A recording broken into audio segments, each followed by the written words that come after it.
കല്യാണം കഴിക്കാൻ നടക്കുന്ന ചെറുപ്പക്കാരോട് പറയുകയാ, മോനെ ദീൻ നോക്കണം, സൗന്ദര്യം നോക്കരുത്. സൗന്ദര്യത്തിനല്ല ശ്രേഷ്ഠത കൊടുക്കേണ്ടത്. ഐശ്വര്യ റായിയെ മാത്രമേ എല്ലാരും കെട്ടത്തുള്ളൂ. എങ്ങനെയുണ്ട്?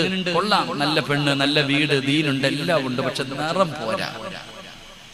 എല്ലാരും പറയുന്ന മറുപടി, പെണ്ണൊക്കെ വന്ന് കണ്ടിഷ്ടപ്പെട്ടു എല്ലാം പോയിട്ട് പറയുന്നത് ദീനുണ്ട്, നല്ല പെട്ടി, നല്ല അതമുണ്ട്, മര്യാദയുണ്ട്, എല്ലാം ഉണ്ട്, നിറവില്ല. പിന്നെ എല്ലാം നിറവുള്ളതിനെ കെട്ടത്തുള്ളൂ.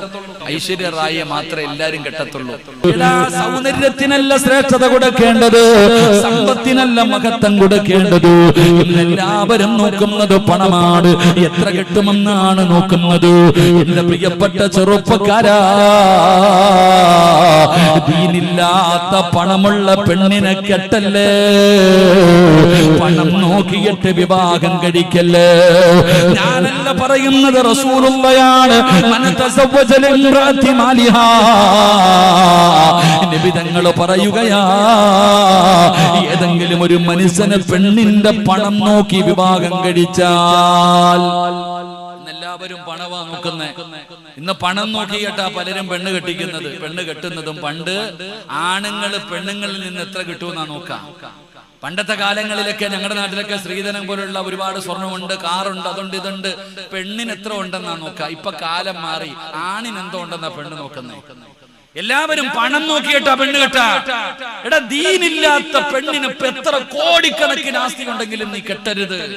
നബി തങ്ങൾ പറയുകയാ, പണം നോക്കിയിട്ടാണ് വിവാഹം കഴിക്കുന്നതെങ്കിൽ അള്ളാഹു നിനക്ക് ദാരിദ്ര്യം തരുമെന്ന് ആദരവായ പ്രവാചകൻ നബി മുഹമ്മദ് മുസ്തഫ സല്ലല്ലാഹു അലൈഹി വസല്ലമ തങ്ങൾ പറഞ്ഞു. പണം നോക്കി കെട്ടിയിട്ടുള്ളവന്മാരുടെ ചരിത്രം നിങ്ങൾ എടുത്തു നോക്കിക്കേ. ഇപ്പൊ യത്തീംഖാനയില. അള്ളാഹു കാക്കുമാറാകട്ടെ, അള്ളാഹു കാക്കുമാറാകട്ടെ. ഇല്ലേ പെങ്ങന്മാരെ, നിന്റെയൊക്കെ വാപ്പാനെ ഇഞ്ചി ചരയ്ക്കുന്ന പോലെ ചതച്ച് പിടിഞ്ഞു വാങ്ങിച്ചിട്ടുള്ള ഭർത്താവിന്റെ ഇപ്പത്തെ അവസ്ഥ ആലോചിച്ച് നോക്കിയേ. ഇപ്പോഴും ചില ഭർത്താക്കന്മാര് പറയും, പോയി ഇനിയും പേടിച്ചോണ്ട് വാ, ഇനിയും പേടിച്ചോണ്ട് വാ, അങ്ങോട്ട് പറഞ്ഞുവിടാ. ഒരു നാണവും ഇല്ലാതെ പെണ്ണും കെട്ടിയിട്ട് നിനക്ക് ആവശ്യമുള്ളതൊക്കെ തന്ന് കെട്ടിച്ചിട്ടിട്ട് ഇപ്പോഴും പറഞ്ഞു വിടും, വീട് വെക്കാൻ പോവാ, പോയി മേടിച്ചോണ്ടോ, അത് ചോദിക്കാൻ നീയും പോകും. എന്നാലോചിക്കുക, ഇത്ര സങ്കടമാണ്. പണം നോക്കിയിട്ട് ദീനില്ല, പണം ഒരുപാടുണ്ട്. ഒന്ന് പെറ്റതാണെങ്കിലും കുഴപ്പമില്ല, കെട്ട അവസ്ഥ അതല്ല. അങ്ങനല്ല, പണം നോക്കിയിട്ട് വിവാഹം കഴിച്ചാൽ അള്ളാഹു ദാരിദ്ര്യം തരും. അള്ളാഹു നമ്മളെ കാക്കുമാറാകട്ടെ. രണ്ട്, സൗന്ദര്യം. ഐശ്വര്യ റായിയെ മാത്രമേ എല്ലാരും കെട്ടത്തുള്ളൂ. എങ്ങനെയുണ്ട്? കൊള്ളാം, നല്ല പെണ്ണ്, നല്ല വീട്, ദീനുണ്ട്, എല്ലാം ഉണ്ട്, പക്ഷെ നിറം പോരാ. എല്ലാരും പറയുന്ന മറുപടി, പെണ്ണൊക്കെ വന്ന് കണ്ടിഷ്ടപ്പെട്ടു എല്ലാം പോയിട്ട് പറയുന്നത് ദീനുണ്ട്, നല്ല പെട്ടി, നല്ല അതമുണ്ട്, മര്യാദയുണ്ട്, എല്ലാം ഉണ്ട്, നിറവില്ല. പിന്നെ എല്ലാം നിറവുള്ളതിനെ കെട്ടത്തുള്ളൂ. എടാ, നബി തങ്ങൾ സല്ലല്ലാഹു അലൈഹി വസല്ലമ തങ്ങൾ പറഞ്ഞത്, ദീനില്ല, സൗന്ദര്യമുണ്ട്, കെട്ടണ്ട. ദീനില്ല, സൗന്ദര്യമുണ്ട്, സിനിമാ നടിയെ കെട്ടാൻ നടക്കണ കൈമാരില്ല. എന്റെ പ്രിയപ്പെട്ടവരെ, ദീൻ വേണം. ദീനില്ലാതെ കെട്ടിയിട്ട് എന്ത് കിട്ടാനാ? എടോ, ദീനിന് പരിഗണന നിങ്ങൾ കൊടുക്കണം. വെറുതെ അല്ലത് പറയുന്നത്. ഒരു പെണ്ണിന് ദീനുണ്ടെങ്കിൽ നീ കല്യാണം കഴിച്ചോ. പണം വേണ്ട, സൗന്ദര്യം വേണ്ട. സൗന്ദര്യത്തിന് എന്താ പരിഗണന? അള്ളാഹുവിന്റെ പ്രവാചകൻ സല്ലല്ലാഹു അലൈഹി വസല്ലമ തങ്ങൾ പറഞ്ഞു, സൗന്ദര്യം പെണ്ണിനെ നശിപ്പിച്ചു കളയുമെന്ന് ആദരവായ പ്രവാചകൻ നബി മുഹമ്മദ് മുസ്തഫ സല്ലല്ലാഹു അലൈഹി വസല്ലമ തങ്ങൾ പറഞ്ഞു, സൗന്ദര്യം പെണ്ണിനെ നശിപ്പിച്ചു കളയും. എന്റെ പ്രിയപ്പെട്ടവരെ, ദീനിനെയാണ് പരിഗണന കൊടുക്കേണ്ടത്. മൂന്നാമതായിട്ട് കുടുംബ മഹിമ നോക്കുന്നവരുണ്ട്. ദീനെന്ന് പറയുന്നത് വീടിന്റെ പടി പോലും കണ്ടിട്ടില്ല, കറുത്ത അക്ഷരം ഒരെണ്ണം പോലും പഠിച്ചിട്ടില്ല. പക്ഷേ ഒരുപാട് അറിയപ്പെടുന്ന വലിയ ഈ നാട്ടിലെ ഏറ്റവും അറിയപ്പെടുന്ന കുടുംബത്തിലാ. വേണ്ടടാ ചെറുപ്പക്കാരാ, നിനക്ക് ആ വീട്ടിലൊരു വിലയും ഉണ്ടാകില്ല എന്ന് നബി മുഹമ്മദ് മുസ്തഫ സല്ലല്ലാഹു അലൈഹി വസല്ലമ തങ്ങൾ പറയുമ്പോ അവിടുന്ന് പരിഗണിക്കേണ്ടത് പണമല്ല, സൗന്ദര്യമല്ല, കുടുംബ മഹിമയല്ല. പെങ്ങളെ, കറുത്തവളാണെന്ന് പറഞ്ഞ് സങ്കടപ്പെടണ്ട. കറുപ്പിന് ഏഴഴകാമോളെ. കറുപ്പിനെ കറുത്ത നിറമുള്ള പെങ്ങൾ ഒരിക്കലും സങ്കടപ്പെടരുത്. കറുപ്പിന് വല്ലാത്ത അഴകാട്. ഖിയാമത്ത് നാൾ വരെയുള്ള സർവരും ചർച്ച ചെയ്യപ്പെടുന്ന ഒരാളാണ് മഹദിയായ ഹാജറ ബീവി റളിയല്ലാഹു തആല അൻഹാ. ആ ഹാജറ ബീവി കറുത്തവളായിരുന്ന പെങ്ങളോ. അതുകൊണ്ട് തൊലി കറുത്തവരുടെ ഹൃദയം വെളുത്തതാണ്. അതുകൊണ്ട് നീ ഭയപ്പെടണ്ട.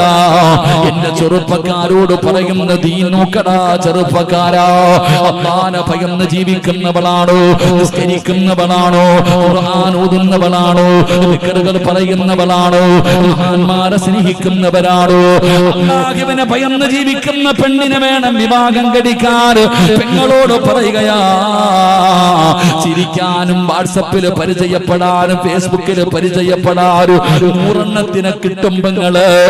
5 നേരം നിസ്കരിക്കുന്ന ഒരുത്തന വേണം തെരഞ്ഞെടുക്കാൻ.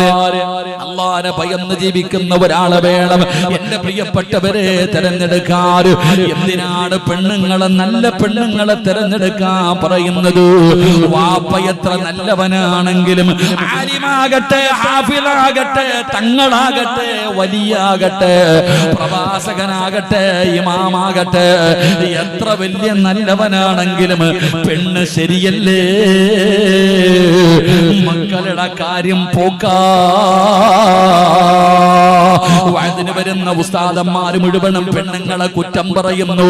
ഞങ്ങളെ മാത്രം എന്തിനാണ് പറയുന്നത് എന്ന് സങ്കടപ്പെടുന്ന പെങ്ങള്, നീ നേരെയായ വീട് നേരെയായി മോള്, നിന്റെ ഭർത്താവ് നേരെയായി മോള്, നിന്റെ മക്കള് നേരെയായി മോള്, നിന്റെ കുടുംബം നേരെയാവുകയാണ്. പെണ്ണ് നന്നാകണം, പെണ്ണ് നന്നാകണം. പെണ്ണ് നല്ലവളാണെങ്കിൽ, എന്റെ പ്രിയപ്പെട്ടവരെ, പെണ്ണ് നല്ലവളാണെങ്കിൽ മക്കള് നല്ലവരാവുകയാ. മറിച്ച് വാപ്പ നല്ലവനാണ്, വാപ്പ നല്ലവനാണ്, ഭാര്യ മോശക്കാരിയാ, എത്ര വലിയ തങ്ങളാണെങ്കിലും പറഞ്ഞിട്ട് കാര്യമില്ല. ഇതാരെയും കളിയാക്കിയതല്ല, ഞാൻ എന്റെ കയ്യിൽ നിന്ന് പറഞ്ഞതല്ല. അല്ലാഹുവിന്റെ പരിശുദ്ധമായ ഖുർആൻ എടുത്തു നോക്കടോ. 950 വർഷക്കാലം ദഅവത്ത് നടത്തിയ മഹാനായ ശൈഖുൽ അംബിയാ നൂഹ് നബി അലൈഹിസ്സലാം. മഹാനായ നൂഹ് നബി അലൈഹിസ്സലാം. കൊച്ചാപ്പ നൂഹിന്റെ പേരല്ല പറഞ്ഞത്, ഒരു നബിയുടെ പേരാ പറഞ്ഞ്. മഹാനായ ശൈഖുൽ അംബിയാ നൂഹ് നബി അലൈഹിസ്സലാം. നൂഹ് നബി അലൈഹിസ്സലാം 950 വർഷക്കാലം രാവിലെ മുതൽ വൈകുന്നേരം വരെ തൗഹീദിനെ കുറിച്ച് പ്രസംഗിച്ച പ്രവാചകൻ. ആ നൂഹ് നബി അലൈഹിസ്സലാമിന്റെ ഭാര്യ മുസ്ലിമായോ? പറ, മുസ്ലിമായോ? നിങ്ങൾ പറയടോ, മുസ്ലിമായോ? മുസ്ലിമായില്ല. തന്റെ പൊന്നാര മകൻ തൂഫാൻ എന്ന് പറയുന്ന ജലപ്രളയത്തിൽ മുങ്ങുമ്പോ വാപ്പ പറഞ്ഞു, മോനെ യാ ബുനയ്യ ഇർഖം മഅനാ, മോനെ വാപ്പാടെ കൂടെ കേറടാ, രക്ഷപ്പെടുവടാ, കേറടാ. ഓ ഇല്ല വാപ്പ, ആ കാണുന്ന മലയുടെ മുകളിൽ കയറി ഞാൻ രക്ഷപ്പെടും. ഒരു പ്രവാചകനായിരുന്നില്ലേ? 950 വർഷക്കാലം ദഅവത്ത് നടത്തിയ നൂഹ് നബി, ആ നൂഹ് നബിയുടെ ഭാര്യ അള്ളാഹുവിനെ കൊണ്ട് വിശ്വസിച്ചില്ല. അവള് മോശക്കാരിയായപ്പോ മക്കളും തലതിരിഞ്ഞു പോയി. അള്ളാഹു നമ്മളെ കാക്കുമാറാകട്ടെ. മഹാനായ ലൂത്ത് നബി അലൈഹിസ്സലാം, അതും പ്രവാചകൻ. ലൂത്ത് നബി അലൈഹിസ്സലാം അള്ളാഹുവിന്റെ പ്രവാചകനല്ലേ ലൂത്ത് നബി? അള്ളാഹിനെ കുറിച്ച് ദഅവത്ത് നടത്തിയ പ്രവാചകനല്ലേ ലൂത്ത് നബി? ഭാര്യ വിശ്വസിച്ചോ? ഭാര്യ അള്ളാഹിനെ കുറിച്ച് വിശ്വസിച്ചോ? ഇല്ല. മകനും പോയി. അള്ളാഹു നമ്മളെ കാക്കുമാറാകട്ടെ. അള്ളാഹു നമ്മളെ കാക്കുമാറാകട്ടെ. ഇപ്പൊ മനസ്സിലായോ? ഒരു പെണ്ണ് നല്ലവളായാൽ ഏത് മുതുകുടിയനായ ഭർത്താവിനെയും നന്നാക്കാൻ പറ്റും. എത്ര വലിയ വൃത്തികെട്ടവനാകട്ടെ, കള്ളുകുടിയനാകട്ടെ, പെണ്ണുപിടിയനാകട്ടെ, ഒരു പെണ്ണ് വിചാരിച്ചാൽ ആ മനുഷ്യനെ നന്നാക്കാൻ പറ്റും. എത്ര ചരിത്രം വേണം നിങ്ങൾക്ക്? ഒരു പെണ്ണ് വിചാരിച്ചാൽ തന്റെ ഏത് വൃത്തികെട്ട ഭർത്താവിനെയും നന്നാക്കാൻ പറ്റും. അള്ളാഹു നമുക്ക് ഈമാൻ നൽകുമാറാകട്ടെ. അള്ളാഹു ഈമാൻ നൽകുമാറാകട്ടെ. നന്നാക്കാൻ പറ്റൂലേ? നന്നാക്കാൻ പറ്റൂലേ? പറ്റൂലേ? പറ്റും. പക്ഷെ നിങ്ങൾ ആരും പരിശ്രമിക്കൂല. നിങ്ങൾ ആരും പരിശ്രമിക്കില്ല. ആ പണിക്ക് നിൽക്കത്തില്ല, എഴുതി അങ്ങ് തെള്ളും. അതിൽ കാര്യമില്ല. എന്റെ പ്രിയപ്പെട്ടവരെ, എന്റെ വീടിന്റെ പരിസരത്ത് എനിക്ക് ഇപ്പോഴുണ്ട്, എപ്പോഴും കള്ളുകുടിച്ചിടക്കേണ്ട ചങ്ങാതിയുണ്ട്. ഇന്ന് ആ മനുഷ്യനെ ഒന്ന് കാണണം. ആ മുസ്ലിമ, എത്ര നല്ല മനുഷ്യനാണ്. അദ്ദേഹം കള്ളുകുടിയില്ല, ഒന്നുമില്ല, നല്ല മനുഷ്യൻ. കള്ളു കുടിച്ചിട്ട് ഓടയിൽ കിടക്കുന്ന മനുഷ്യനെ ഇന്ന് കണ്ടാൽ ആ ഒരു ചേച്ചി, അള്ളാഹു ആ ചേച്ചിക്ക് ദീർഘായുസ് കൊടുക്കുമാറാകട്ടെ, തന്റെ ഭർത്താവിനെ നന്നാക്കിയെടുത്തു. എത്രയോ പെണ്ണുങ്ങൾ പറയാറുണ്ട്, ഉസ്താദ് എന്റെ ഭർത്താവിനെ നിസ്കരിക്കാൻ പഠിപ്പിച്ചത് ഞാനാ, ഇവളെന്റെ ജീവിതത്തിൽ വന്നതിന് ശേഷമാ ഞാൻ ഇതൊക്കെ തുടങ്ങിയത് എന്ന് പറയുന്ന ഭർത്താക്കന്മാർ. അള്ളാഹു നമുക്ക് അങ്ങനെയുള്ള ജീവിതം നൽകുമാറാകട്ടെ. അതുകൊണ്ട് എന്റെ പ്രിയപ്പെട്ട സഹോദരങ്ങളെ ഞാൻ വിശദീകരിക്കുന്നില്ല. ഞാൻ പറഞ്ഞു വന്നത്, നല്ല മക്കളോട് മാതാപിതാക്കൾക്ക് വാപ്പയ്ക്ക് തന്റെ മക്കളോടുള്ള ഒന്നാമത്തെ കടമ അവന് നല്ല ഒരു ഉമ്മയെ കൊടുക്കൽ വാപ്പയുടെ കടമയാണെന്ന് ആദരവായ പ്രവാചകൻ നബി മുഹമ്മദ് മുസ്തഫ, ആദരവായ പ്രവാചകൻ നബി മുഹമ്മദ് മുസ്തഫ. ഇനി നിങ്ങളൊക്കെ നിങ്ങളുടെ ഭാര്യമാരെ കുറിച്ച് ചിന്തിക്കും. ഞാനൊന്നും പറഞ്ഞില്ല. നിങ്ങളുടെ ഭാര്യമാര് നിങ്ങളൊക്കെ മഹർ കൊടുത്ത് വിവാഹം കഴിച്ചു കൊണ്ടുവന്നല്ലോ. ആ ഭാര്യയെ കുറിച്ച് അത് ആമിനയാണോ, ആയിഷയാണോ, ഖദീജയാണോ, നഫീസയാണോ, ഫാത്തിമയാണോ, മറിയമാണോ, ആരുമാകട്ടെ, ഒന്ന് ആലോചിച്ചു നോക്ക്. നിങ്ങളും ആലോചിക്ക്. നിങ്ങൾ നല്ലതുപോലെ ആലോചിക്ക്. ഒരുത്തനെ വളച്ചെടുത്തില്ലേ, ആ ചങ്ങാതി എങ്ങനെയുള്ളവനായിരുന്നു എന്ന് നിങ്ങൾ ആലോചിക്ക്. അള്ളാഹു നമുക്ക് ഈമാൻ നൽകുമാറാകട്ടെ. ആ കുട്ടി പറഞ്ഞതുപോലെ ആവാതിരിക്കട്ടെ. അള്ളാഹു കാക്കുമാറാകട്ടെ. അപ്പൊ ഇൻഷാ അല്ലാഹ് നിങ്ങൾ എന്റെ മുഖത്ത് നോക്കി ഇങ്ങനെ ഇരിക്കണം. എന്റെ പൊന്നാര സിറാജെ, പെണ്ണും കെട്ടി മക്കളെ കെട്ടിക്കാറായി, ഇപ്പൊ വന്നിട്ട് ഇത് ഞങ്ങളോട് പറഞ്ഞിട്ട് വല്ല കാര്യമുണ്ടോ? അതാണ് നിങ്ങളുടെ ഒരു പ്രതി. എനിക്കറിയാം, കുഴപ്പമില്ല. എന്തായാലും നീ പെട്ടു, മക്കളെയെങ്കിലും രക്ഷപ്പെടുത്താമല്ലോ. എന്തായാലും നിങ്ങളുടെ കാര്യം പോയി, ഇനി മക്കളെയെങ്കിലും രക്ഷപ്പെടുത്താമല്ലോ. അള്ളാഹു നമുക്ക് ഈമാൻ നൽകുമാറാകട്ടെ. ആമീൻ പറ. അള്ളാഹു ഈമാൻ നൽകുമാറാകട്ടെ. ദുനിയാവിലെ ഭാര്യയെ സ്വർഗത്തിലും ഭാര്യയായിട്ട് കിട്ടണമെന്ന് ആഗ്രഹമുള്ള ഭർത്താക്കന്മാരൊക്കെ ഒന്ന് കൈവക്കിക്കും.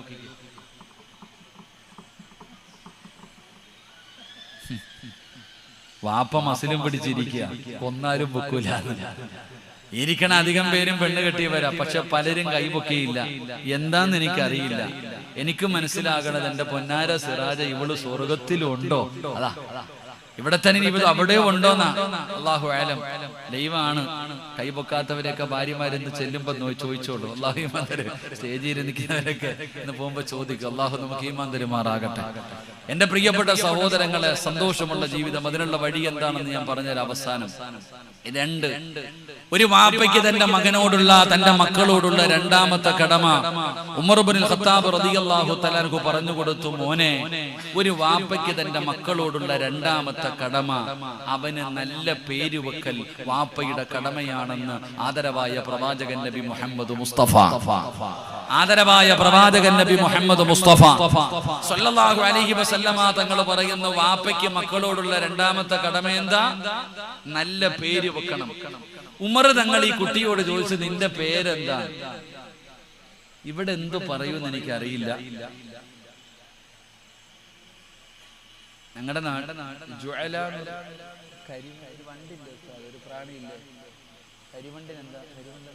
ഞങ്ങളുടെ നാട്ടില് ഈ മഴയൊക്കെ പെയ്യുന്ന സമയത്ത് ഈ റബ്ബറും തോട്ടമൊക്കെ ഉള്ളിടത്ത് വരുന്ന ഒരു വണ്ടുണ്ട്.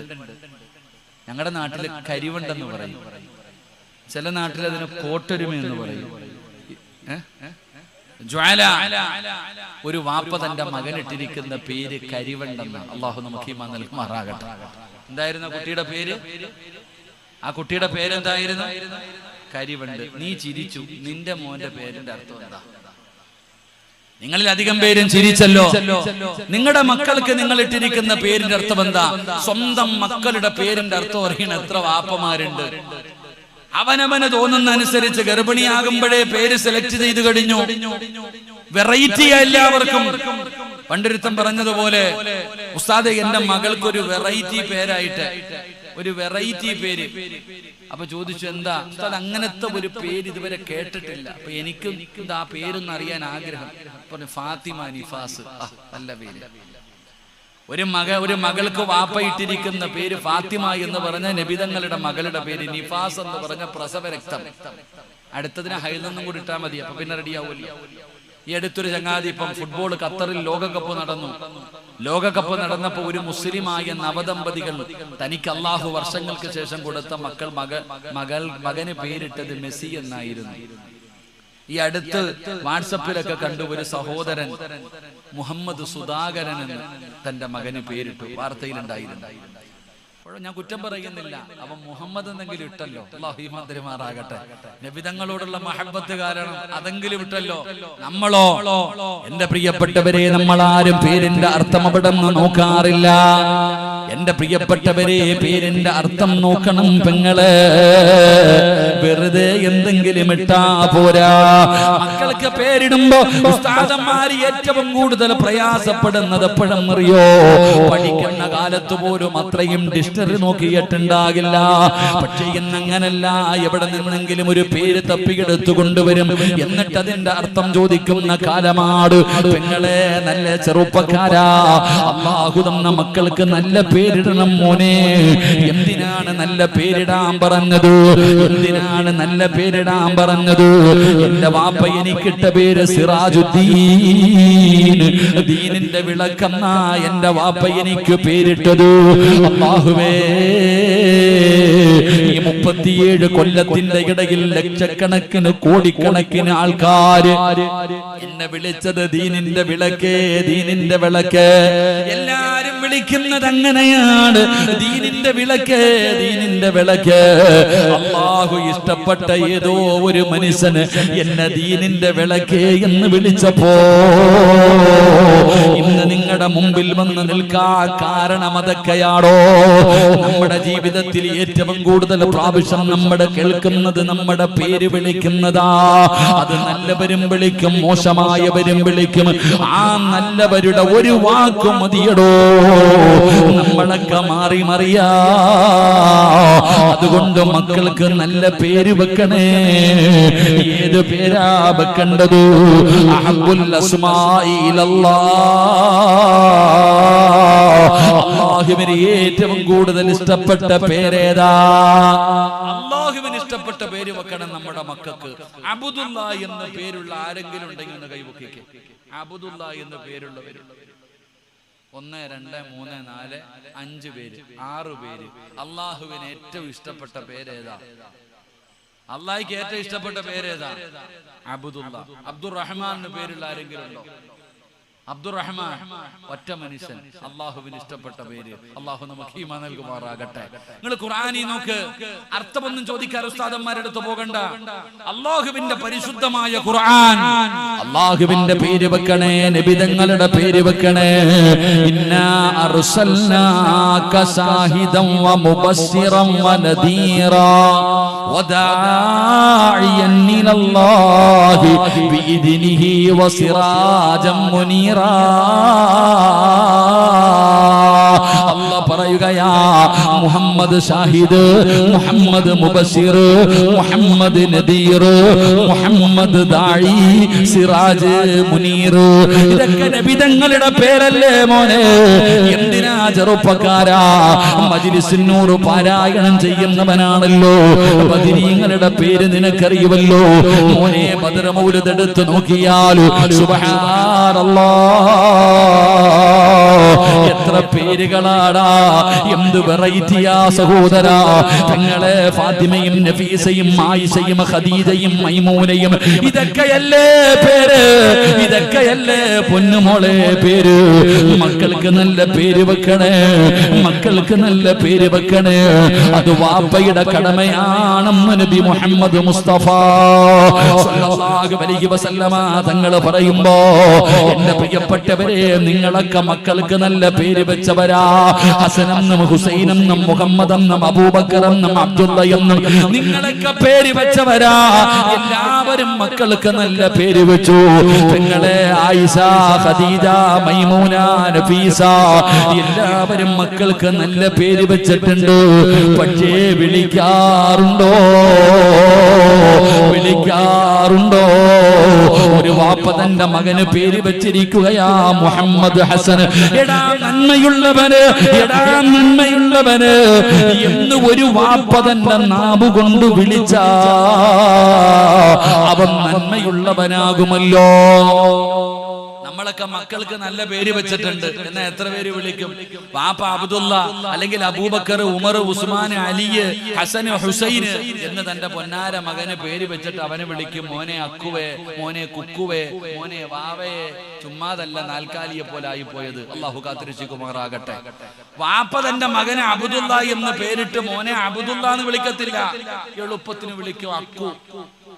ഇത് ഏതോ ഒരു ജീവിയുടെ പേരാ. അള്ളാഹു നമ്മളെ കാക്കുമാറാകട്ടെ. മക്കളുടെ പേര് വിളിക്കണ എത്ര പേരുണ്ട്? മക്കളുടെ പേര് വിളിക്കുന്ന എടോ, ഈ ലോകത്ത് സ്വന്തം ഉമ്മായോളം വാപ്പായോളം മക്കൾക്ക് ദുആ ചെയ്ത സ്വീകരിക്കുന്ന പേര് ആരാ ഉള്ളത്? എനിക്ക് എന്റെ ഉമ്മ ദുആ ചെയ്താൽ ആ ദുആയോളം വലുപ്പമുള്ള വേറെ ഏത് ദുആയാ ഉള്ളത്? ഉസ്താദന്മാരുടെ ദുആയാ? ഉസ്താദന്മാരുടെ ദുആയാ? ഒരു വാപ്പ, ഒരു ഉമ്മ അവര് മനസ്സറിഞ്ഞുകൊണ്ട് ചെയ്യുന്ന ദുആ എന്റെ പ്രിയപ്പെട്ട സഹോദരങ്ങളെ വല്ലാത്ത ദുആയ. അവരുടെ ഒരു വാക്കുമതി, മാതാവിന്റെയും പിതാവിന്റെയും ഒരു വാക്കുമതി നമ്മുടെ തലതിരിച്ചു കളയാൻ. അള്ളാഹു നമ്മളെ കാക്കും. വിളിച്ചോ മോനെ എന്ന് വിളി. എന്താണ് ഈ നബി സല്ലല്ലാഹു അലൈഹി വസല്ലമ തങ്ങൾ ആരാ എന്ന് വാപ്പ പഠിപ്പിച്ചു കൊടുക്കണം, ഉമ്മ പഠിപ്പിച്ചു കൊടുക്കണം.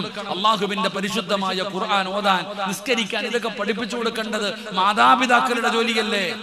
എന്റെ പ്രിയപ്പെട്ടവരെ, നിങ്ങളിൽ എത്ര പേരാ മക്കളെ പഠിപ്പിക്കുന്നത്, മക്കൾക്ക് അദബ് പഠിപ്പിച്ചു കൊടുക്കുന്നത്, മക്കൾക്ക് ദീൻ പഠിപ്പിച്ചു കൊടുക്കുന്ന എത്ര പേരുണ്ട്?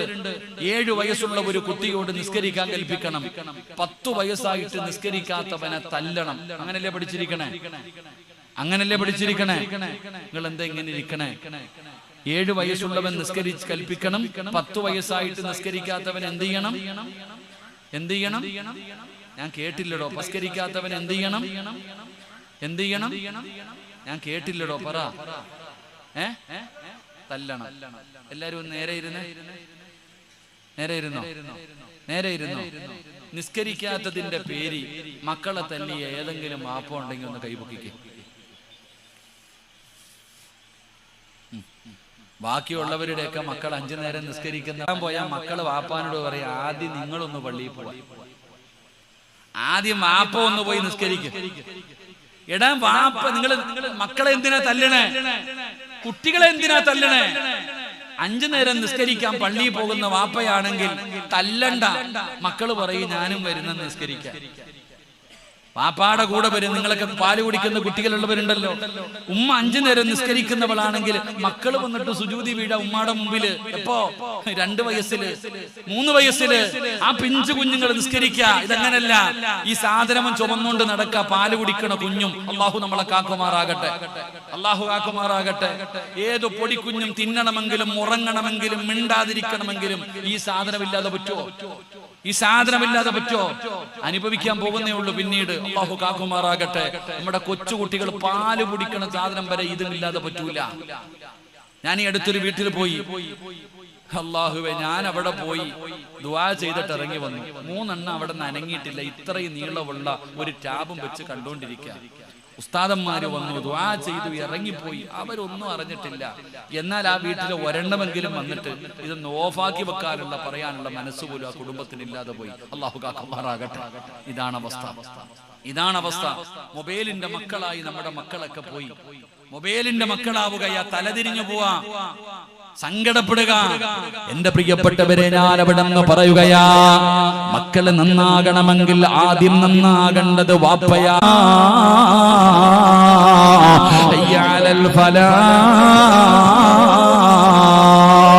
അല്ലാഹുവിന്റെ പള്ളിയുടെ മിനാരത്തിൽ നിന്ന് 5 നേരം ബാങ്ക് വിളിക്കുമ്പോ നീ നിസ്കരിക്കാൻ പള്ളിയിൽ പോകുന്നവനാണോ?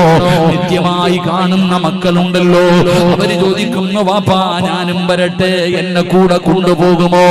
ഇനി ഒരു ദിവസം നീ പള്ളിയിൽ പോയില്ലെങ്കിൽ നിന്റെ കൊച്ചുമക്കള് വന്നിട്ട് ചോദിക്കുന്നു, ഉപ്പ എന്തേ പള്ളിയിൽ പോയില്ലേ? എന്റെ പ്രിയപ്പെട്ടവരെ, നന്മ കണ്ട് വളരുന്ന മക്കൾ അങ്ങനാടോ. പെങ്ങളെ, മഗ്‌രിബ് നമസ്കാരം കഴിഞ്ഞു ബാങ്ക് വിളിക്കുമ്പോ മക്കളോട് പറയുന്ന ഖുർആനോട്, സലാത്ത് പറയേ, നിസ്കരിക്കൂ. എവിടെ ഇരുന്നിട്ടാ മോളെ പറയുന്നത്? ടിവിയുടെ പെണ്ടിലിരുന്നിട്ട് മക്കളെ ഉപദേശിച്ചാ നന്നാകുവോ മോളെ? അതുകൊണ്ട് പെങ്ങന്മാരോട് പറയുകയാ, ആദ്യം നിങ്ങൾ നന്നാകൂ. അല്ലാഹുവിന്റെ ഖുർആൻ എവിടെന്ന് പറഞ്ഞല്ലോ, റബ്ബനാ ഹബ് ലനാ മിൻ അസ്വാജിനാ വദുരിയാതിനാ ഖുർറത അയുനിൻ വജഅൽനാ ലിൽമുത്തഖീന ഇമാമാ.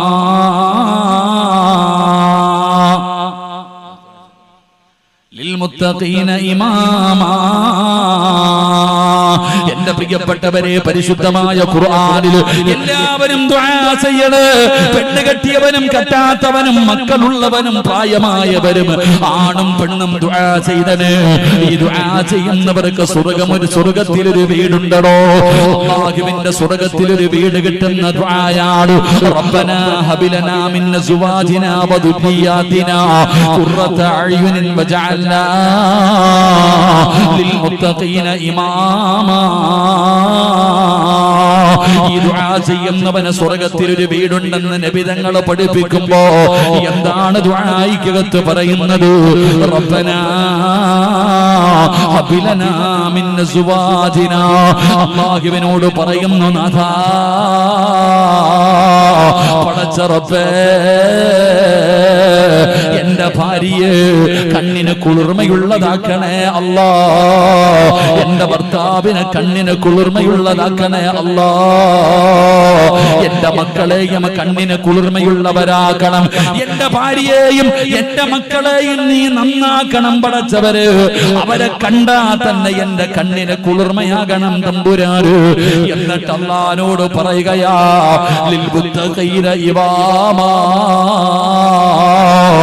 എന്റെ കൂടെ നന്നാക്കണേ അല്ലാ, എന്റെ ഭാര്യക്കും എന്റെ മക്കൾക്കും ഇമാമത്ത് നിൽക്കാൻ അർഹതയുള്ള, എന്റെ ഭാര്യയുടെയും മക്കളുടെയും ഇമാമ് ഞാനാ, എന്റെ ഭാര്യയുടെയും മക്കളുടെയും ഇമാമ് ഞാനാ, അവർക്ക് ഇമാമത്ത് നിൽക്കാൻ അർഹതയുള്ള പിതാവാക്കി എന്നെ മാറ്റണേ അല്ലാ, മാതാവാക്കി മാറ്റണേ അല്ലാ എന്ന് ദുആ ചെയ്യണേ എന്ന് ഖുർആൻ പറയുമ്പോ ഈ സദസ്സിലിരിക്കുന്നവരോട് പറയുകയാ, മക്കളെ നന്നാക്കണേ വാപ്പാ, നിനക്ക് താടിയുണ്ട്, നിനക്ക് തഴമ്പുണ്ട്, നീ ഹാജിയാരാ, നീ പള്ളി പ്രസിഡന്റാ, നീ നാട്ടിലെ ഏറ്റവും വലിയ കൊലകൊമ്പനാ, ഇതിലൊന്നും കാര്യമില്ലടോ, മക്കളെ നന്നാക്ക് വാപ്പാ. അല്ലാഹുവിന്റെ പ്രവാചകം പറഞ്ഞതെന്തെന്നറിയോ? റസൂലുള്ളാഹി പറയുകയാ, നാളെ അല്ലാഹുവിന്റെ കോടതിയിലെ ഏറ്റവും നശിച്ചവര് 3 വിഭാഗമാ. ഏറ്റവും നശിച്ചവര് അല്ലാഹു കരുണ കാണിക്കില്ല, അല്ലാഹു സംസാരിക്കില്ല, അല്ലാഹു മുഖത്ത് നോക്കില്ല. അത് കള്ളുകുടിയന്മാരല്ല, പലിശ തിന്നവരല്ല, ശിർക്ക് ചെയ്തവരല്ല, അഹങ്കാരികളല്ല, ധിക്കാരികളല്ല, സക്കാത്ത് കൊടുക്കാത്തവരല്ല. അവരാരെന്നറിയോ? ഈ സദസ്സിലിരിക്കുന്ന ചിലരാടോ, ഈ സദസ്സിലിരിക്കുന്ന ചിലരാടോ. നബി തങ്ങൾ പറയുകയാ, പരലോകത്തിലെ ഏറ്റവും വലിയ നിന്ദ്യവരാട്, അവര് നിന്ദ്യരാട്, ഏറ്റവും മോശമായവരാട്. അവരാരെന്നറിയോ? നബി തങ്ങളോട് സ്വഹാബത്ത് ചോദിക്കുന്നു, നബിയേ യാ റസൂലല്ലാഹ്, അവരാരാണ് നബിയേ, അവരാരാണ് നബിയേ? അല്ലാഹുവിന്റെ പരലോകത്തിലെ ഏറ്റവും വൃത്തികെട്ടവര് 3 വിഭാഗം. അല്ലാഹു നമ്മളെ കാക്കുമാറാകട്ടെ, അല്ലാഹു നമ്മളെ കാക്കുമാറാകട്ടെ. ആരാ ആരാ? ഈ സദസ്സിലിരിക്കുന്ന ചില വാപ്പമാർ, ഈ സദസ്സിലിരിക്കുന്ന ചില വാപ്പമാർ തന്റെ ഭാര്യയും മക്കളും ചെയ്യുന്നത് തെറ്റാണെന്നറിയാം, തന്റെ ഭാര്യയും മക്കളും ചെയ്യുന്നത് തെറ്റാണെന്നറിയാം, എന്നിട്ടും ആ തെറ്റിനെ തിരുത്തി കൊടുക്കാതെ അതിനെ നിസാരമാക്കുന്ന വാപ്പ, നീ 50 ഹജ്ജ് ചെയ്തവനാണെങ്കിലും അല്ലാഹ് നിന്നെ വെറുതെ വിടത്തില്ല എന്ന് ആദരവായ പ്രവാചകൻ നബി മുഹമ്മദ് മുസ്തഫ, ഉറക്കെ പറഞ്ഞ നബി മുഹമ്മദ് മുസ്തഫ സല്ലല്ലാഹു അലൈഹി വസല്ലമ തങ്ങൾ പറഞ്ഞു, നിന്നെ അല്ലാഹ് വെറുതെ വിടത്തില്ല. നിന്റെ ഭാര്യ ഈ വലിയ ഹാജിയാരും തഴമ്പും താടിയും പ്രവാസകരും ഇമാമും ഇല്ലാടാ. മക്കളുടെ കോലം കണ്ടിട്ടുണ്ടോ? മക്കളുടെ കോലം കണ്ടിട്ടുണ്ടോ? ഭാര്യയുടെ കോലം കണ്ടിട്ടുണ്ടോ? ഖിയാമത്ത് നാളിന്റെ അടയാളവാ. ഒരു കാലം വരും, നബി തങ്ങൾ പറഞ്ഞു സല്ലല്ലാഹു അലൈഹി വസല്ലം, വാഹനം വരും, വാഹനത്തിന്റെ ഫ്രണ്ട് സീറ്റിൽ നിന്ന് ജുബ്ബയും തൊപ്പിയൊക്കെ വെച്ച നിസ്കാരത്തടമ്പുള്ള ഹാജിയാര് ഈമാനിക വേഷത്തോടു കൂടി വണ്ടിയുടെ ഡോറ് തുറന്ന് പുറത്തേക്ക് ഇറങ്ങും, പുറകീന്ന് ഹൂറില്ലീങ്ങൾ ഇറങ്ങും. അല്ലാഹു നമ്മളെ കാക്കുമാറാകട്ടെ, അല്ലാഹു നമ്മളെ കാക്കുമാറാകട്ടെ. ഫ്രണ്ടിൽ നിന്ന് തല തൊപ്പിയൊക്കെ ഉള്ള വലിയ ഹാജിയാർ ഇറങ്ങും, പുറകീന്ന് ഹാജിയാരുടെ ഭാര്യ ഒരു ഡോറ്, മോളൊരു ഡോറ്. കാണേണ്ട കാഴ്ചയാ. അല്ലാഹു നമ്മളെ കാക്കുമാറാകട്ടെ. തിരുത്തി കൊടുക്കണം വാപ്പ, നിന്റെ ജോലിയാത്. പള്ളിയിലെ ഖതീബിനെ അല്ല തിരുത്തേണ്ടത്, സ്വന്തം പെണ്ണും പിള്ളയും മക്കളെയും പോയിട്ട് ആദ്യം തിരുത്തി നന്നാക്ക്. പള്ളിയിലെ ഉസ്താദന്മാരെ നന്നാക്കാൻ, നാട്ടുകാരെ നന്നാക്കലല്ല, ആദ്യം നിന്റെ കൂടെ കിടക്കുന്നവളെ നന്നാക്ക്. അവര് 2 പേരെയും